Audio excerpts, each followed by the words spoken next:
Je suis Karaba la sorcière, et ma légende est connue de tous dans la région du Burkina Faso. On m'appelle sorcière, mais cela ne me dérange pas.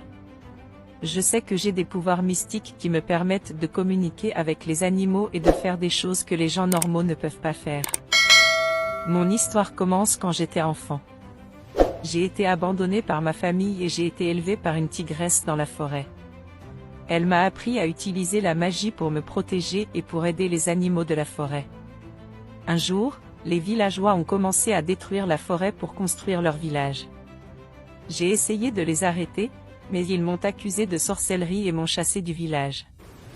Depuis ce jour, j'ai décidé de me venger en utilisant mes pouvoirs pour nuire aux villageois.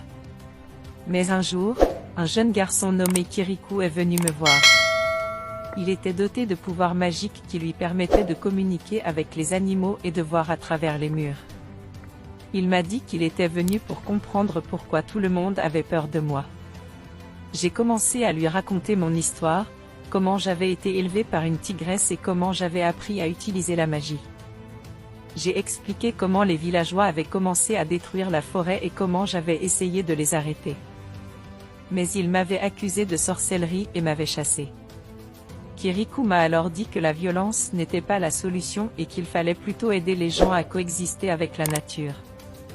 Il m'a expliqué que la forêt était importante pour les animaux et pour les villageois, et que nous devions trouver un moyen de vivre ensemble. Ces paroles m'ont touché. J'ai réalisé que j'avais été trop dur avec les villageois, et que je devais utiliser mes pouvoirs pour aider plutôt que de nuire. J'ai donc décidé de devenir une protectrice de la nature et une guérisseuse pour les villageois. Au fil du temps, j'ai gagné leur confiance et leur respect. Ils ont compris que j'étais différente, mais qu'il n'y avait rien de mal à cela. J'ai suivi les sages paroles de Kirikou et j'ai finalement trouvé la paix en aidant les gens et les animaux de la région.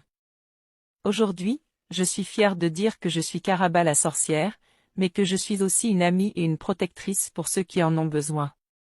Ma légende est devenue une source d'inspiration pour de nombreuses personnes, et je suis heureuse de savoir que ma vie a eu un impact positif sur les autres.